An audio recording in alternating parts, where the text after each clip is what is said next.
Guys, welcome to our channel ক্র্যাকবুকে আপনাদের স্বাগত। আজকে আমাদের টপিক সেল। আজকে আমাদের যে টপিক আমরা চালু করছি সেটা হচ্ছে লাইফ সায়েন্সের উপরে, এবং এটি তোমাদের ভবিষ্যতে যে উদ্যান প্রযুক্তি পালন সহায়কের যে পরীক্ষাটা রয়েছে এবং কেপিএসের যে পরীক্ষা রয়েছে, অর্থাৎ কৃষি প্রযুক্তি সহায়কের যে পরীক্ষা রয়েছে, সেই পরীক্ষাগুলোর ক্ষেত্রে লাইফ সায়েন্সের পরে কিন্তু আলাদা করে একটা চ্যাপ্টার অবশ্যই থাকবে এবং সেখান থেকে প্রচুর কোশ্চেন তোমরা আসবে।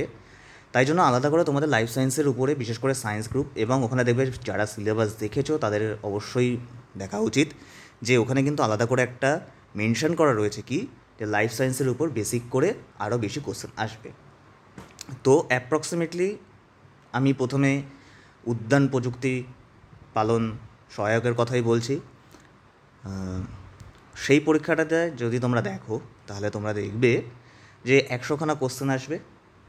100খানা কোশ্চেনের মধ্যে তোমাদের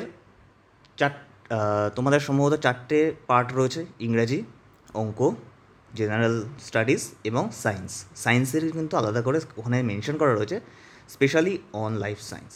সুতরাং তোমাদের লাইফ সায়েন্সের উপরে বিশেষ জোর দিতে হবে যারা এই প্রযুক্তি, উদ্যান পালন প্রযুক্তি সহায়কের পরীক্ষা দিচ্ছ তাদের জন্য, এবং যারা কেপিএস দেবে তাদের জন্য। উদ্যান পালন প্রযুক্তির যে পরীক্ষাটা হবে সেটা হবে 27 তারিখে, 27 ডিসেম্বর। এখনও পর্যন্ত তাদের অ্যাডমিট দেওয়া হয়নি, কিন্তু খুব শীঘ্রই অ্যাডমিট দেওয়া হবে পিএসসির ওয়েবসাইটে, তোমরা নজর রাখবে। আমরাও জানিয়ে দেবো, যেদিনকে অ্যাডমিট বেরোবে সেদিনকে আমরা অবশ্যই জানিয়ে দেবো তোমাদেরকে। তো যাই হোক, কথা বেশি না বাড়িয়ে শুরু করা যাক আজকের লাইফ সায়েন্সের নতুন অধ্যায় সেল। তার আগে একটা কথা বলে রাখি, তোমাদের যাদের ভিডিওটা ভালো লেগে থাকবে তারা প্লিজ প্লিজ প্লিজ তোমাদের কাছে অনুরোধ রইল যে তোমরা প্লিজ লাইক, শেয়ার এবং সাবস্ক্রাইব করে রেখো আমাদের চ্যানেলটিকে ভবিষ্যতের আরও নতুন নতুন কন্টেন্ট পেতে। দেখো, প্রথমে সেল জিনিসটা কি? সেল জিনিসটা হলো, cell are the primary structural unit of animal or plant or living things. আচ্ছা, স্ট্রাকচারাল ইউনিট বলেছে। স্ট্রাকচারাল ইউনিট বলতে কী বোঝাচ্ছে? স্ট্রাকচারাল ইউনিট বলতে হচ্ছে আমাদের মানব শরীর, অথবা ধরো তোমার বাড়িতে যদি কুকুর কিংবা বিড়াল থেকে থাকে, তাদের শরীরের যে একক ইউনিটটা রয়েছে যা দিয়ে তাদের শরীর গঠন করা হয়েছে, সেই জিনিসটার নাম হচ্ছে গিয়ে স্ট্রাকচারাল ইউনিট, অর্থাৎ গঠনগত একক। সেই ইউনিটটার নামই হচ্ছে গিয়ে সেল। কোনো বইতে দেখবে তোমাদের স্ট্রাকচারাল অ্যান্ড ফাংশনাল ইউনিট বলা থাকে, কিন্তু যদি বলে যে ফাংশনাল ইউনিট, দেখো আমাদের বিভিন্ন শরীরে বিভিন্ন অঙ্গের বিভিন্ন রকম কাজ, তো সেই জন্য ফাংশনাল ইউনিটটাকেও কিন্তু আমরা সেল বলতে পারি অন্য দিক থেকে দেখতে গেলে। কিন্তু যদি বর্তমান সংজ্ঞায় দেখো, তাহলে বর্তমানের সংজ্ঞায় হচ্ছে cells are the primary structural unit of the animal or planet or any living things. Cell প্রধানত হচ্ছে দুই প্রকারের। এটা আশা করি যারা ক্লাস 10-এ বায়োলজি পড়েছো তারা ভালোভাবে জানবে: ইউক্যারিওটিক এবং প্রোক্যারিওটিক। আচ্ছা, ইউক্যারিওটিক কোষগুলো হচ্ছে অত্যাধুনিক বা আধুনিক কোষ, ঠিক আছে? আধুনিক কোষ। আর প্রোক্যারিওটিক হচ্ছে গিয়ে, প্রো মানে মনে রাখবে প্রাগৈতিহাসিক, তাহলে তোমাদের ভুল হবে না। আচ্ছা, তো ইউক্যারিওটিক এবং প্রোক্যারিওটিকের মধ্যে তোমরা জেনে গেলে ইউক্যারিওটিক হচ্ছে নতুন কোষ যেগুলো হচ্ছে বর্তমানে দেখা যায়। তো তোমাদের 2-4টে উদাহরণ দিই। ইউক্যারিওটিক কোষ হচ্ছে আমাদের হিউম্যান, অ্যানিম্যাল, ইভেন প্ল্যান্টেও দেখা যায়, ঠিক আছে? তো তোমরা কিন্তু এটা কখনো ভাববে না যে প্ল্যান্ট সেল মানে প্রোক্যারিওটিক সেল। আগেকার দিনের কোষ, প্ল্যান্ট অবশ্যই অ্যানিম্যালদের থেকে আগে তৈরি হয়েছে এবং তাদের কোষগুলোর গঠনগত বৈচিত্র্য অ্যানিম্যালদের থেকে অনেক দেখা যায়। তো কিন্তু তবুও তোমাদের মনে রাখতে হবে যে প্ল্যান্টও কিন্তু একটা ইউক্যারিওটিক কোষ। অর্থাৎ ইউক্যারিওটিক কোষ কাকে বলছি আমরা, সেটা আমরা পরে আলোচনা করছি, কিন্তু মনে রাখবে যে প্ল্যান্ট হচ্ছে একটা ইউক্যারিওটিক কোষ। আচ্ছা, প্রোক্যারিওটিক কোষ কাদের বলা হচ্ছে? প্রোক্যারিওটিক কোষের উদাহরণ দিচ্ছি আমরা। প্রোক্যারিওটিক কোষের উদাহরণ হচ্ছে গিয়ে, ধরো তোমার ব্যাকটেরিয়া, প্রোটোজোয়া ইত্যাদি ইত্যাদি, ঠিক আছে? এবার আমরা দেখে নেব কি, যে ইউক্যারিওটিক এবং প্রোক্যারিওটিক কাকে কাকে বলছি আমরা। দেখো, ইউক্যারিওটিক কোষ কাকে বলছি? ইউক্যারিওটিক কোষ হচ্ছে গিয়ে সেই সমস্ত কোষ, যেই সমস্ত কোষগুলোর বেসিক্যালি সেই সমস্ত কোষ যাদের নিউক্লিয়াসটা এবং নিউক্লিওলাস এবং নিউক্লিয়াস কিন্তু আলাদা, আমরা পরে দেখাচ্ছি তোমাদেরকে, এই ছবিটায় বড় করে। তো নিউক্লিয়াস এবং নিউক্লিয়াস উভয়ই কী করে, একটা নিউক্লিয়ার এনভেলপ বা নিউক্লিয় পর্দা দ্বারা ঘেরা থাকে। নিউক্লিয়ার এনভেলপ মানে কিন্তু নিউক্লিয় পর্দা, ঠিক আছে। তো নিউক্লিয় পর্দা দ্বারা যে সমস্ত কোষগুলোর নিউক্লিয়াস ঘেরা থাকে তাদেরকে বলা হচ্ছে ইউক্যারিওটিক কোষ বা অত্যাধুনিক কোষ। যারা ক্লাস 9-10 বায়োলজি পড়েছো তারা দেখবে যে প্ল্যান্টেরও কিন্তু যে কোষ, প্ল্যান্টের যে সেল থাকে বা কোষ থাকে, সেই কোষের কিন্তু যে নিউক্লিয়াস থাকে সেই নিউক্লিয়াস কিন্তু একটা নিউক্লিয় পর্দা দ্বারা আবৃত থাকে, ঠিক আছে। Eukaryotic cells typically contains the membrane bounded organelles such as mitochondria, Golgi apparatus বা গলগি বডি। দেখো মাইটোকন্ড্রিয়া একটা পর্দা দ্বারা ঘেরা অর্গান কোষের, গলগি অ্যাপারেটাস, ক্লোরোপ্লাস্ট ইত্যাদি ইত্যাদি, যেগুলো কিনা ক্লোরোপ্লাস্ট কিন্তু মেইনলি প্ল্যান্ট এবং অ্যালগিতে দেখা যায়, গ্রিন ব্লু অ্যালগিতেও কিন্তু ক্লোরোপ্লাস্ট দেখা যায়। এবার আমরা ইউক্যারিওটিক কোষের ছবিটা ভালোভাবে একটু জুম করে দেখে নেব, ঠিক আছে। তো জুম করা যাক ছবিটাতে। দেখো এখানে প্রত্যেকটা পয়েন্ট করা রয়েছে, তোমরা যারা যারা চাইছো তারা একটা স্ক্রিনশট তুলে নিতেই পারো এটার থেকে। এটা আমরা শাটার স্টক থেকে নিয়েছি, তোমরা দরকার হলে নেট থেকেও নামাতে পারো। দেখো এই যে বড় করে গোলটা দেখতে পাচ্ছ, এটা হচ্ছে গিয়ে কি, নিউক্লিওলাস। নিউক্লিওলাস এখানে মার্ক করা রয়েছে, নিউক্লিওলাস, এই দেখো মার্ক করা রয়েছে নিউক্লিওলাস, ঠিক আছে। আর তার উপরের যে এই যে এখানে রয়েছে, এখানে ভালো করে ছবিটা রাখা নেই, এখানে কিন্তু প্রচুর এরকম ক্ষুদ্র ক্ষুদ্র ক্ষুদ্র ক্ষুদ্র ক্ষুদ্র ক্ষুদ্র জালিকা আকারের জিনিসপত্র থাকে, ঠিক আছে। সেগুলোকে বলা হয় হচ্ছে নিউক্লিয় জালিকা। আর এই যে টোটাল যে এই ভেতরের যে বেগুনি বেগুনি কালারের যেটা দেখছো সেটা হচ্ছে কি নিউক্লিয়াস। তার বাইরে যে পর্দাটা রয়েছে দেখতে পাচ্ছ, এই যে পর্দাটা রয়েছে, এই পর্দাগুলো এইগুলোকে বলা হয় হচ্ছে নিউক্লিয় পর্দা, ঠিক আছে, বা নিউক্লিয়াস এনভেলপ। ওকে, এবার হচ্ছে মাইটোকন্ড্রিয়া দেখে নেবো কোথায় রয়েছে। আচ্ছা, তার আগেও ইম্পর্টেন্ট কথা হচ্ছে এই যে বাইরের যে সেলের যে এই যে কালো রঙের দাগটা দেখতে পাচ্ছি, এটা হচ্ছে কি সেল মেমব্রেন বা প্লাজমা মেমব্রেনও বলা হয়, ঠিক আছে। আর ভেতরেরটাকে বলা হয় হচ্ছে নিউক্লিয়াস মেমব্রেন বা নিউক্লিয় পর্দা বা নিউক্লিয় এনভেলপও বলতে পারো, কোনো অসুবিধা নেই। নিউক্লিয় পর্দার ভেতরে যেটা থাকে তাকে আমরা বলি হচ্ছে নিউক্লিয়াস, ঠিক আছে। আর নিউক্লিয় পর্দার বাইরে যেটা থাকছে সেই জিনিসগুলোকে আমরা বলবো সাইটোপ্লাজম। সাইটোপ্লাজমের মধ্যে কিন্তু এই যে যা সমস্ত জিনিসপত্র বাইরে দেখা যাচ্ছে, এই ধরো mitochondria, centriole, vacuole, Golgi body, এই সমস্ত জিনিসপত্রগুলো, লাইসোজোম, এই সমস্ত জিনিসপত্রগুলো কিন্তু একত্রে বলা হয় হচ্ছে সাইটোপ্লাজম, CYTOPLASM। আচ্ছা, সাইটোপ্লাজম মানে কি, নিউক্লিয়াসটা বাদ দিয়ে কোষের বাইরে যা কিছু আছে সেটাকেই আমরা বলবো হচ্ছে সাইটোপ্লাজম। ওকে, আশা করি বোঝাতে পারলাম। ওকে, তাহলে আমরা দেখে নিচ্ছি এখান থেকে যে কাকে কি বলা হয়, ঠিক আছে। এই যে জিনিসগুলো দেখতে পাচ্ছ এদেরকে বলা হয় হচ্ছে গলগি বডি, এখানে মার্ক করা রয়েছে, বা গলগি অ্যাপারেটাসও বলা হয়। ওকে, সাইটোপ্লাজম তো বলেই দিয়েছে কি, লাইসোজোম। লাইসোজোমকে কি বলা হয়, লাইসোজোমকে কিন্তু বলা হয় সুইসাইডাল ব্যাগ, সুইসাইডাল ব্যাগ। ওকে, আর একটা নাম, এটা কিন্তু একটা খুব ইম্পর্ট্যান্ট এমসিকিউ যে সুইসাইডাল ব্যাগ কাকে বলা হয়, লাইসোজোমকে।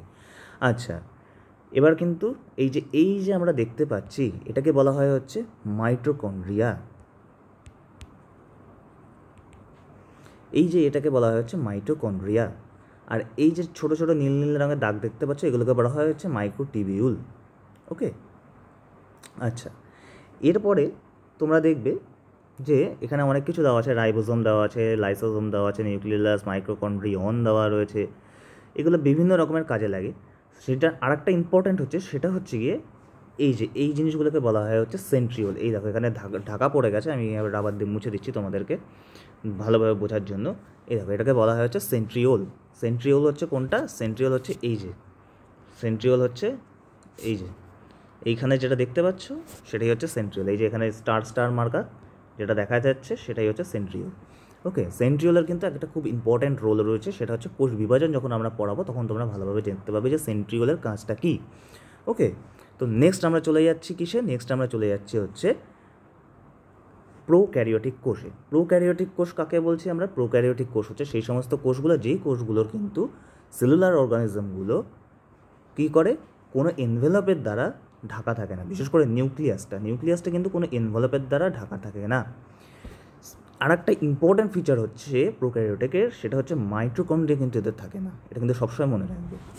এক্সাম্পল কি, ব্যাকটেরিয়া, সাইনোব্যাকটেরিয়া বা ব্লু গ্রিন অ্যালগি যেটাকে বলি আমরা, সেটাও কিন্তু সাইনোব্যাকটেরিয়া, সেটাও কিন্তু একটা প্রোক্যারিওটিক কোষের উদাহরণ। আর কি আছে? আর্কিয়া হচ্ছে সাধারণত আমরা যখন প্রথম পড়তাম তখন আমাদের আর্কিয়া শেখানো হতো ব্যাকটেরিয়াকে, একটা ব্যাকটেরিয়া জাতি হিসাবে আর্কিয়াকে দেখা হতো। বর্তমানে আর্কিয়াটাকে ব্যাকটেরিয়া এবং ইউক্যারিওটিক কোষের মধ্যে একটা সংযোগ স্থাপক হিসাবে দেখানো হয়, তাই জন্য এটাকে মাঝে মধ্যে ইউক্যারিওটিক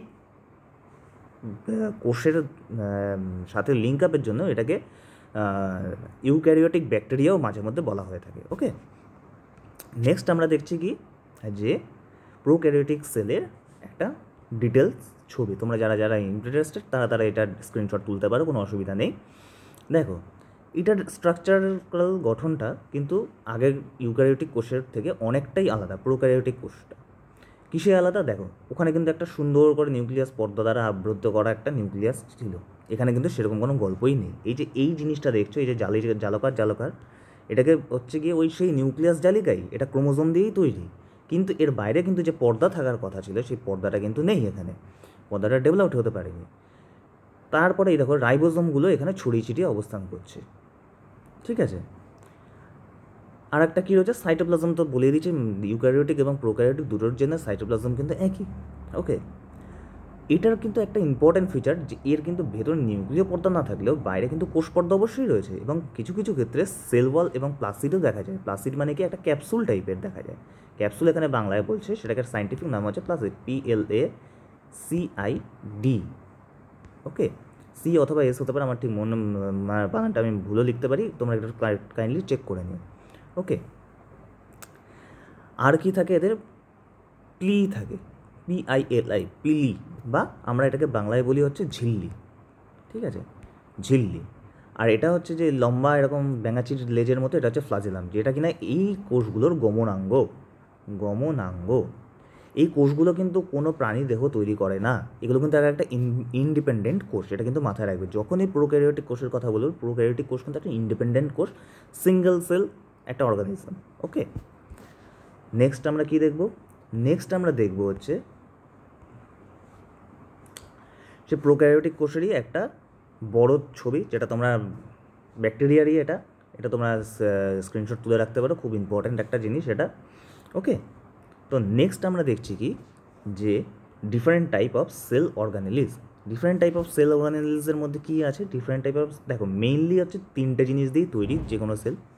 একটা হচ্ছে প্লাজমা মেমব্রেন, একটা হচ্ছে নিউক্লিয়াস, আর একটা হচ্ছে কি সাইটোপ্লাজম।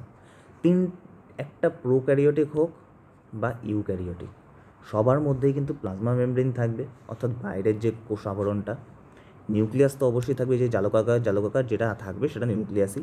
সাইটোপ্লাজম, নিউক্লিয়াসের বাইরে যা কিছু আছে সবই সাইটোপ্লাজমের মধ্যে পড়ে, সেটা তো থাকবেই। ওকে, এরপরে দেখো, এটা তো গেল আমাদের নর্মাল প্রোক্যারিওটিক ইউক্যারিওটিক উভয়ের মধ্যে। এইবারে যে ইম্পর্ট্যান্ট যে কিছু কিছু সেল অর্গানেলিজ বা সেল অর্গানগুলো রয়েছে, সেগুলো হচ্ছে কি দেখো, সিঙ্গেল মেমব্রেন এবং ডাবল মেমব্রেন, এই দুই ভাগে কিন্তু আমরা ভাগ করতে পারি।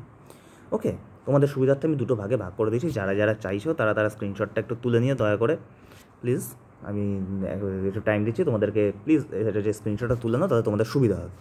ওকে, দেখো, ভ্যাকুয়াম থেকে ভ্যাকুয়াল এসছে, ফাঁকা জায়গা থাকে কোষের মধ্যে।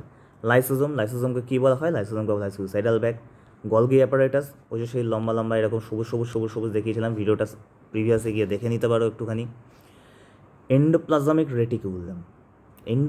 রেটিকুলাম আর the single bound organelles present only in the eukaryotic cell. এটা হচ্ছে কেবলমাত্র ইউক্যারিওটিক সেলেই দেখা যায়। নেক্সট বলছে হচ্ছে ডাবল মেমব্রেন অর্গানিজের মধ্যে কী কী আছে? নিউক্লিয়াস রয়েছে, মাইটোকন্ড্রিয়া রয়েছে, ক্লোরোপ্লাস্ট রয়েছে। ক্লোরোপ্লাস্ট কেবলমাত্র কিন্তু প্ল্যান্টে দেখা যায় আর অ্যালগিতে। আর the double membrane bound organelles present only in eukaryotic cell. Okay, next আমরা দেখছি হচ্ছে, দেখো আমরা ক্লোরোপ্লাস্ট পড়েছিলাম, সেটার হচ্ছে আমরা প্লাস্টিডস, এটাও কিন্তু একটা ইম্পর্ট্যান্ট সেল অর্গানেলিজ। দেখো, প্লাস্টিডসকে আমরা কী ভাগে ভাগ করতে পারি? তিনটে ভাগে। একটা হচ্ছে ক্লোরোপ্লাস্ট, একটা হচ্ছে ক্রোমোপ্লাস্ট, একটা হচ্ছে লিউকোপ্লাস্ট। ক্লোরোপ্লাস্ট হচ্ছে সবুজ হবে, ক্রোমোপ্লাস্ট লাল, হলুদ, কমলা। এই কটা কালারেরই কিন্তু ক্রোমোপ্লাস্ট দেখা যায়। এই জন্যই আমরা মাঝে মধ্যে ফুল, ফ্লাওয়ার ছবি এঁকে দিলাম, যাই হোক বাজে হয়েছে ছবিটা, ফ্লাওয়ার, বিভিন্ন ধরনের ফল, অরেঞ্জ বলো, আপেল বলো, যা কিছু সেগুলো কিন্তু ক্রোমোপ্লাস্টেরই দান। লিউকোপ্লাস্ট হচ্ছে বিভিন্ন উদ্ভিদের কোষে দেখা যায়। লিউকোপ্লাস্টের কাজ, হ্যাঁ লিউকোপ্লাস্টের কাজ তোমরা ঠিকই ধরেছো, লিউকোপ্লাস্ট জুড়েই রাখে। ওকে, নেক্সট, তো হ্যাঁ লিউকোপ্লাস্ট জুড়েই রাখে, লিউকোপ্লাস্টের নামটা ওখান থেকেই এসেছে। নেক্সট আরও কিছু কিছু বলার রয়েছে, সেইগুলো আমরা তোমাদেরকে এখানে এই সবুজ সাদা স্ক্রিনটার মধ্যে আমি তোমাদেরকে করে দেখাচ্ছি কিছু কিছু। আমরা একটু আগে একটা জিনিস পড়েছিলাম, সেটা হচ্ছে গিয়ে এন্ডোপ্লাজমিক রেটিকুলাম, ঠিক আছে, ER সংক্ষেপে যেটাকে বলা হয় ER। এন্ডোপ্লাজমিক রেটিকুলাম কিন্তু একটা ভীষণ ইম্পর্ট্যান্ট একটা জিনিস। কিসের জন্য? এন্ডোপ্লাজমিক রেটিকুলাম এটা দুই রকমের হয়। দুই রকমের কী কী? একটা হচ্ছে গিয়ে তোমার রাফ বা RER, আর একটা হচ্ছে গিয়ে SER। রাফ ইয়ারের মধ্যে আমাদের ইম্পর্টেন্টটা হচ্ছে কি রাফ ইয়ার। রাফ ইয়ার কেন ইম্পর্টেন্ট? রাফ ইয়ারের মধ্যে বা রাফ এন্ডোপ্লাজমিক রেটিকুলামের মধ্যে থাকে হচ্ছে গিয়ে কি ভীষণ একটা ইম্পর্টেন্ট জিনিস, সেটা হচ্ছে গিয়ে রাইবোজোম। রাইবোজোম রাইবোজোম কী করে? রাইবোজোম কোষের মধ্যে প্রোটিন সিনথেসাইজ করে। প্রোটিনটাকে তৈরি করে কে? রাইবোজোম। তার জন্যই এটা ভীষণ পরিমাণে ইম্পর্ট্যান্ট। স্মুথ এন্ডোপ্লাজমিক রেটিকুলামে ইম্পর্ট্যান্ট বটে, বাট অতটা ইম্পর্ট্যান্ট না, কারণ এইটা হচ্ছে কি তোমার ম্যাক্সিমাম হচ্ছে গিয়ে লিপিড, স্টেরয়েড, এই সমস্ত জিনিসগুলোকে বার করে দিতে সাহায্য করে কোষের মধ্যে থেকে। ওকে, আরেকটা হচ্ছে গিয়ে ইম্পর্ট্যান্ট যেটা অর্গানেলি, সেটা আমরা আলোচনা করবো, সেটা হচ্ছে গিয়ে মাইটোকন্ড্রিয়া। MITOCHONDRIA।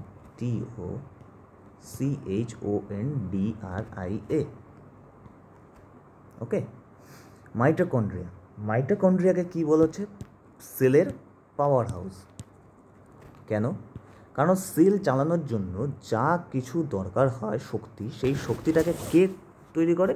সেই শক্তিটাকে তৈরি করা হচ্ছে মাইটোকন্ড্রিয়া, ঠিক আছে? সেই শক্তিটাকে তৈরি করা হচ্ছে মাইটোকন্ড্রিয়া। মাইটোকন্ড্রিয়ার যদি তোমরা একটা ডিটেলস দেখবে, যারা নেটে একটু সার্চ করে তোমরা দেখে নেবে মাইটোকন্ড্রিয়াটাকে দেখতে কীরকম হয়। আমি এখানে একটা সংক্ষেপে ছবি আঁকছি, তো ছবিটাকে ভুলভ্রান্তি হতেই পারে, কিন্তু একটু মাফ করে দিও। দেখো,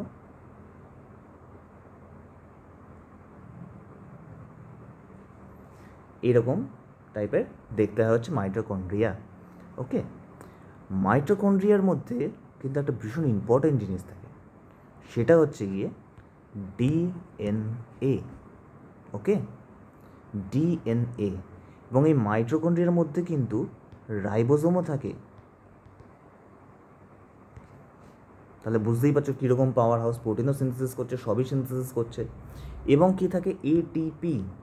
এটিপি যে সংশ্লেষ হয়, সেই এটিপি সংশ্লেষ করার ক্ষমতাও কিন্তু এই মাইটোকন্ড্রিয়াই মধ্যে রয়েছে। ওকে, সেই জন্য মাইটোকন্ড্রিয়াকে তোমরা বলতে পারি, আমরা সাধারণত বলি যে মাইটোকন্ড্রিয়াকে কি, যে এটা হচ্ছে গিয়ে তোমার একটা সেলের পাওয়ার হাউস। ওকে, আচ্ছা, নেক্সট আমরা কি একটা পড়বো? নেক্সট পড়বো হচ্ছে ribosome.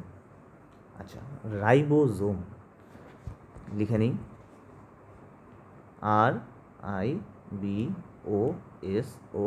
RIBOSOME, ribosome.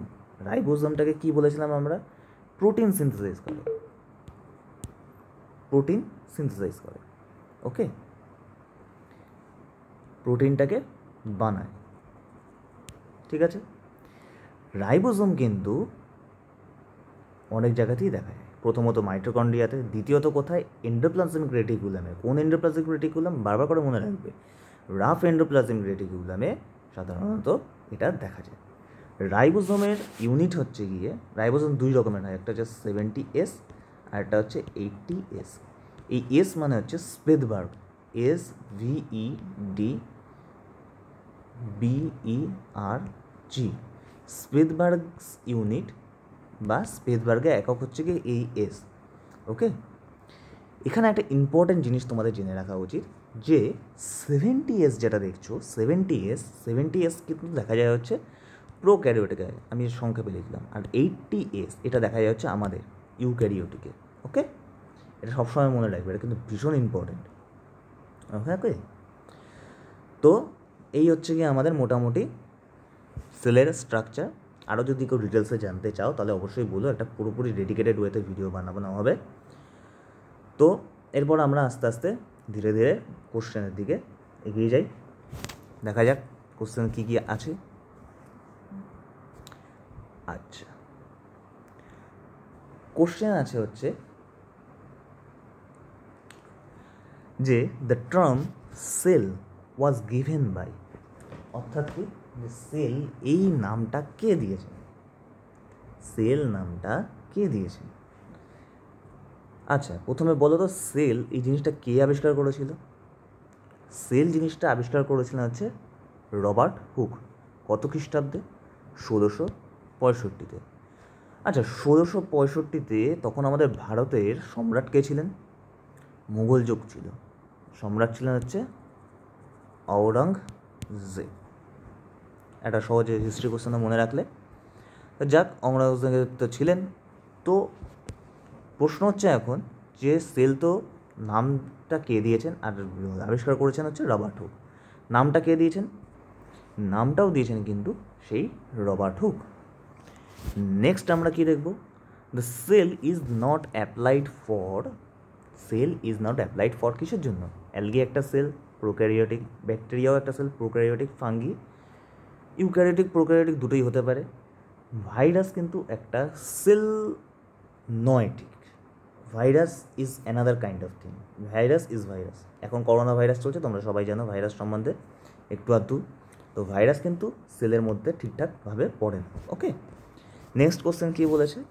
Next question বলেছে the membrane around the vacuole is known as. আচ্ছা, the membrane around the vacuole, vacuole মানে কোনটা? যে ফাঁকা জায়গাগুলো ছিল সেই যেগুলোকে বলা হয় হচ্ছে ভ্যাকুওল। ওকে, তো membrane around the vacuole is known as, এটা হচ্ছে গিয়ে টোনোপ্লাস্ট। ভীষণ ইম্পর্ট্যান্ট একটা কোশ্চেন। এখানে আরও 4টে অপশান ছিল কিন্তু ছাপানোতে আসেনি, যাই হোক সরি। টোনোপ্লাস্ট হচ্ছে গিয়ে ভ্যাকুওলের পাশে যে পর্দাটা থাকে সেই পর্দাটাকে বলা হচ্ছে টোনোপ্লাস্ট। ওকে, এটা কিন্তু খুব ভালো কোশ্চেন, একটা মাথায় রাখবে, ভীষণ ইম্পর্ট্যান্ট কোশ্চেন। আমি একটা স্টার্ট দিয়ে রাখলাম, মাথায় রাখবে। ওকে, নেক্সট কোশ্চেন কী বলেছে আমাদের? নেক্সট কোশ্চেন বলেছে হচ্ছে এ plant sell is mainly composed of, A plant sell is mainly composed of মানে কি? যে একটা গাছের কোষ, ঠিক আছে, সেটা কী দিয়ে তৈরি হয়? মেইনলি গাছের কোষ তৈরি হয় হচ্ছে সেলুলোজ দিয়ে, একদম সেলুলোজ দিয়ে, নট স্টার্চ। স্টার্চ দিয়ে কী তৈরি হয়? স্টার্চ দিয়ে তৈরি হয় হচ্ছে আলু ফালু এগুলো। সেলুলোজ দিয়ে তৈরি হয় হচ্ছে মেইনলি প্ল্যান্টের সেল। প্রোটিন দিয়ে তৈরি হয় হচ্ছে মেইনলি মানুষ এবং জন্তু জানোয়ারের সেল। ওকে, এটা কিন্তু খুব মাথায় রাখবে, দুটো question. Which is the suicidal bag of the cell? একটু আগেই আমরা পড়ে এসেছি কি? লাইসোজোম। আশা করি অসুবিধা নেই কোনো, একবার স্ক্রিনশট তুলে রেখো এবং মাথাতে পারলে একটা নোট করে রেখে দিও। নেক্সট কোশ্চেন কী বলেছে? Cell without a cell wall is termed as, cell without a cell wall is termed as মানেটা কি? মানেটা হচ্ছে যে একটা কোষ যার কিনা কোনো কোষ প্রাচীর নেই, ঠিক আছে, এটা সাধারণত তোমাদেরকে বলতে চাইছে কিসে? এটা বলতে চাইছে হচ্ছে যে তোমাদেরকে মেনলি যেটা আরে কী বলে উদ্ভিদের, সরি আমার বারবার গাছ বেরিয়ে যাচ্ছে, উদ্ভিদের যে কোষ রয়েছে সেই কোষগুলোর মধ্যে যে কোষের কোনো কোষ প্রাচীর থাকবে না তাকে কি বলা হবে? তাকে বলা হবে হচ্ছে প্রোটোপ্লাস্ট। ওকে, আর টোনোপ্লাস্ট কাকে? টোনোপ্লাস্ট হচ্ছে ভ্যাকুওলের পাশে যে পর্দাটা তাকে বলা হচ্ছে টোনোপ্লাস্ট। মাথায় রাখবে কিন্তু, কেন দেখেছো টোনোপ্লাস্ট কিন্তু দুবার দিয়েছে। ওকে, একবার মাথায় রেখে দেবে, এটা খুব ভালো কোশ্চেন এটা। নেক্সট কোশ্চেন কী বলেছে? নেক্সট কোশ্চেন বলেছে হচ্ছে যে name the process in which passage of water goes from a region of higher concentration to a region of lower concentration through a semi permeable membrane. অর্থাৎ অর্ধবেদ্য পদ্মার মাধ্যমে জলের যে আদান প্রদান হয় তাকে কি বলা হয়? তাকে বলা হয় হচ্ছে অসমোসিস বা অভিস্রবণ। ঠিক আছে, ভীষণ ইম্পর্ট্যান্ট একটা কোশ্চেন, মাথায় রাখবা। নেক্সট কোশ্চেন কী বলেছে? 9 নম্বরের কোশ্চেন আমরা দেখে নিই। 9 নম্বরের কোশ্চেন বলেছে name an organism which contains single chromosome and cell division occurs through fission or budding. এটা কোন কোন ক্ষেত্রে দেখা যায়? এটা একমাত্র দেখা যায় হচ্ছে প্রোক্যারিওটের ক্ষেত্রে। ঠিক আছে, নট ইউক্যারিওটিক। ব্যাকটেরিয়া অবশ্যই প্রোক্যারিওটিক, কোশ্চেনে এখানে ডাবল ক্রস চেকিং করতে দিয়েছে। কিন্তু যেহেতু এখানে তোমার বাডিং বলেছে, বাডিং মানে হচ্ছে তোমার এই যে বুদবুদের মাধ্যমে বা পরাগরেণুর মাধ্যমে যেগুলো হয়, বিশেষ করে বুদবুদের মাধ্যমে, তাকে বলা হচ্ছে বাডিং। তো সেই জিনিসগুলো কারের ক্ষেত্রে হয়? সেগুলো হচ্ছে প্রোক্যারিওটিক ক্ষেত্রে হয়। ওকে, নেক্সট কোশ্চেন কী বলেছে? নেক্সট কোশ্চেন আমাদেরকে বলেছে the energy factory of cell is. Energy factory কাকে বলবো? অবশ্যই মাইটোকন্ড্রিয়াকে। চোখ বন্ধ করে আমরা একটু আগেই কোশ্চেনটা অ্যান্সার করেছি। ওকে, দ্য লাস্ট কোশ্চেন আমাদের কী আছে? ভীষণ important question. Which cell organelles manufacture protein হবে, এখানে প্রোটোম হয়ে গেছে, এটা এমটা এন করে দাও। ঠিক আছে, প্রোটিন, PROT, প্রোটনই হয়ে গেছে, ওটা প্রোটিন হবে। ঠিক আছে, সরি ফর দ্যাট। তো প্রোটিন কে তৈরি করে? কোষের মধ্যে প্রোটিন তৈরি করে হচ্ছে রাইবোজোম, একটু আগেই আমরা পড়েছি। তো আজকের মতো সেলের ভিডিও এখানেই শেষ হলো। আমার ইচ্ছা আছে যে আরও সেলের উপরে কয়েকটা MCQ নিয়ে পরবর্তীকালে তোমাদেরকে শেখানোর। আজকে প্রথম দিকে সেলের একটু স্ট্রাকচারাল গঠন সম্বন্ধে বলতে গিয়ে একটু দেরি হয়ে গেল। আরও কিছু ইম্পর্ট্যান্ট MCQ রয়েছে যেগুলো সেলের উপর ভীষণ ইম্পর্ট্যান্ট, সেগুলো নিয়ে তোমাদেরকে পরবর্তীকালে একটা ভিডিও বানানোর আমার খুব ইচ্ছা রয়েছে। যদি তোমরা লাইক এবং শেয়ার করে এবং চ্যানেলটিকে সাবস্ক্রাইব করার উৎসাহ দাও, তাহলে আমি অবশ্যই তোমাদেরকে পরের একটা নতুন MCQ সিরিজ আনবো, যেটা কিনা সম্পূর্ণভাবে তোমাদের লাইফ সায়েন্সের উপরে নির্ভর করবে এবং যেটা তোমাদের উদ্যান পালন প্রযুক্তি সহায়কের পরীক্ষা এবং KPS-এর জন্য ভীষণ হেল্প করবে। কারণ এই দুটো পরীক্ষায় কিন্তু তোমাদের লাইফ সায়েন্সের উপর আলাদা করে কোশ্চেন দেবেই। এবং ধরে রাখো মিনিমাম তুমি এই লাইফ সায়েন্সের উপর থেকে অন্তত প্রায় 10 থেকে 15টা কোশ্চেন পাবে। ওখানে মেনশন করে দেওয়া নেই যে ঠিক কতটা কোশ্চেন দেবে, কিন্তু অবশ্যই তুমি আশা করে রাখো যে এই টাইপের কোশ্চেনই দেবে। যদি খুব স্ট্রিক্টলিভাবে কোশ্চেন করে তাহলে অন্তত আশা করে রাখো 20টা কোশ্চেন তো পাবেই। তো যাই হোক, তোমাদের যদি ভিডিওটা ভালো লেগে থাকে তাহলে তোমরা অবশ্যই একটু লাইক করে, একটু শেয়ার করে আমাদেরকে উৎসাহ দিও, সাবস্ক্রাইব করে আমাদের পাশে থেকো। তো thank you, this is crack book, we are signing off, good night.